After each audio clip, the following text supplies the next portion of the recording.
ताज़ा तरीन वीडियोज़ के लिए चैनल को सब्सक्राइब करके बेल आइकन और ऑल नोटिफिकेशन पर क्लिक करें ताकि आपको मिले हर खबर सबसे पहले। और नाजरीन आपको बताएं, सिंध में मानसून का ताकतवर सिस्टम दाखिल हो गया है, जिसके बायस कराची समेत सूबे के दीगर शहरों में तेज़ हवाओं और गरज चमक के साथ तेज़ बारिश भी हो सकती है। महकमा मौसमियात का कहना है कि मानसून हवाएं सिंध पर आज से असरअंदाज हो सकती हैं।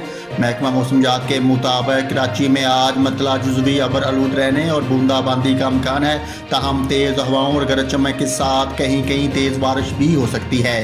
महकमा मौसमियात ने मज़ीद बताया कि हैदराबाद, ठट्ठा, सखर, लाड़काना के अलावा खैरपुर, जैकबाबाद और शिकारपुर जामशोरों में भी 23 से 25 सितंबर तक बारिश का इम्कान है। दूसरी जानब लाहौर समेत पंजाब के मुख्तलिफ शहरों फैसलाबाद, जेहलम, मुल्तान, बहावलपुर समेत कई इलाकों में बारिश हुई।